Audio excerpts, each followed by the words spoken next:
Live, local, late breaking. This is Newswatch 12 this morning.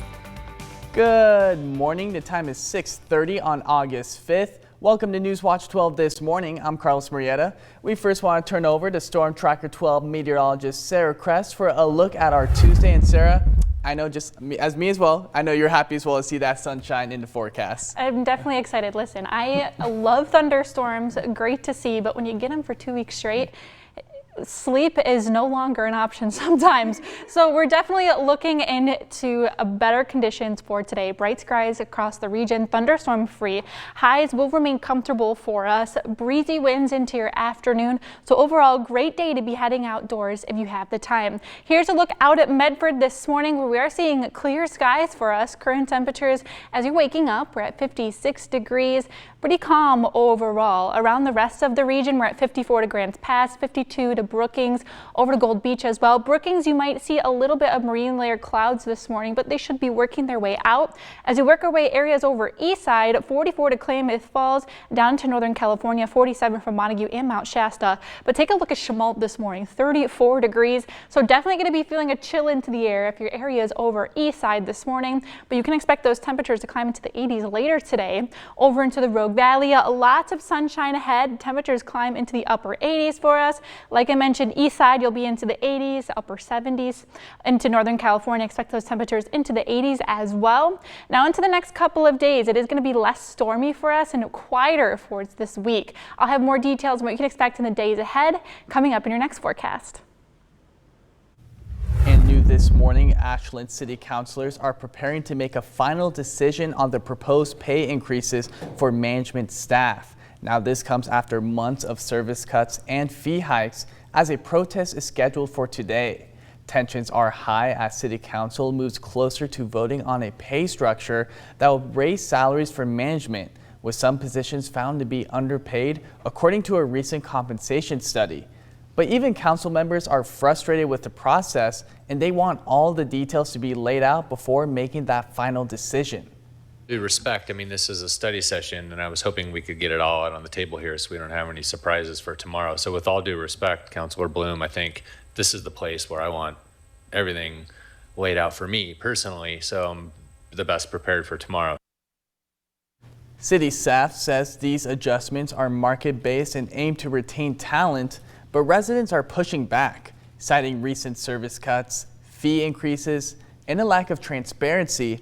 A community protest is planned outside City Hall today as the final vote takes place. Now we'll be following that decision closely and we'll keep you updated right here on Newswatch 12.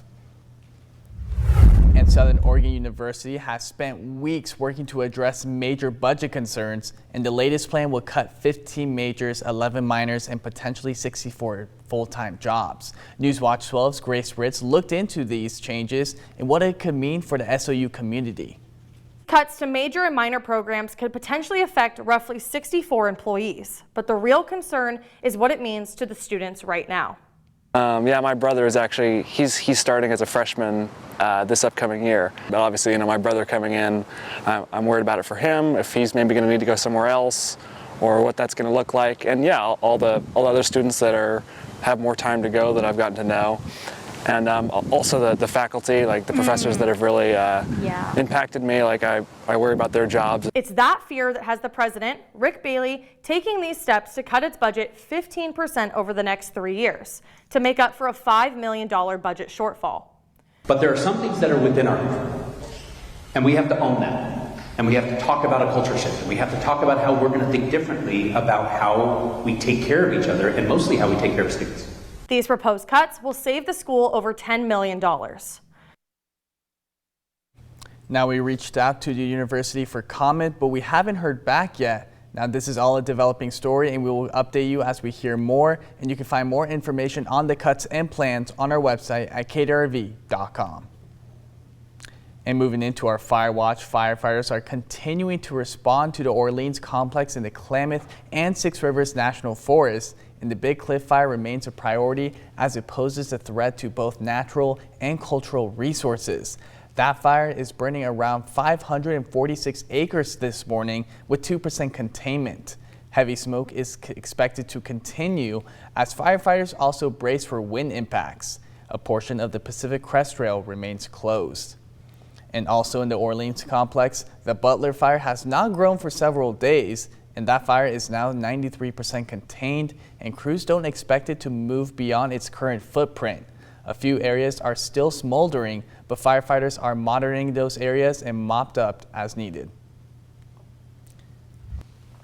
And moving into our crime alert, Oregon State Police are currently seeking information about 2 individuals who stole salmon from a fish trap at a fish hatchery. These 2 were spotted on July 5th, ripping the antenna off a camera. Oregon Department of Fish and Wildlife later found the lock to a fish trap cut. The 2 were spotted a year ago, as well as attempting to spear salmon.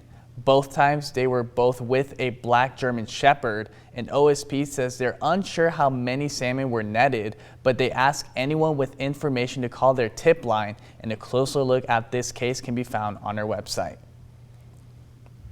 And moving to the school watch, the Phoenix Talent School District will be conducting a reunification exercise at Talent Middle School this coming Monday, and dozens of staff members and volunteers will be taking part in this exercise. It will be carried out in coordination with local police and fire departments, and this is only a drill as the school district is taking steps to improve emergency preparedness and to ensure that staff and emergency responders are trained and ready to go in the event of a real crisis. And a new 4-story hotel is scheduled to be built in downtown Medford beginning late this month. Just north of Pear Blossom Park on North Bartlett Street, the site is currently used for parking. The new hotel will bring 134 guest rooms, as well as a pool and an outdoor patio to downtown. The project is scheduled to be completed in the spring or fall of 2027. And the University of Oregon is planning a massive expansion of on-campus housing, including a new 7-story dorm, which is now under construction. But as the city changes to meet student demand, some longtime residents say the growth is coming at a cost. Rent in the new high-rise developments can range anywhere from $800 to $2,200 per bedroom, and as more projects go up, some residents say they're losing the local charm that once defined the city. These new buildings getting put up, it's kind of sad to see how all the prices have to also rise because of that. They don't make it easy for somebody who's just trying to start like a family or start a life here. I think they're also waiting for a lot of out-of-state people who are able to afford that type of rent or have their parents pay that for them. Like the parents have to afford their children and the cost of their living around here, but they also have to now pay a higher rent. Alongside the university's new on-campus projects, more developments are under discussion citywide. The university says its plan is designed to ease pressure on the rental market by keeping students on campus. And for everyone who loves to take their dog out at Bear Creek Dog Park, unfortunately, that park will be closed today. The closure is taking place so crews can remove a large dying tree, and this will be done to make sure the safety of all pups and residents is ensured. And an Ashlin artist started working on a mural on July 27th, but within a few days of working on it, all of her painting supplies were stolen overnight. Abby Krunagel has been painting for over 30 years and teaches at a local elementary school, and she was asked to do a mural for a friend's fence in honor of a family member who passed away. Krunagel had her supplies next to her friend's driveway before they were stolen overnight. But it didn't take too long for the Ashlin community to reach out, wanting to help her out. Probably 8 quarts of paint and then a basket with all my brushes and supplies.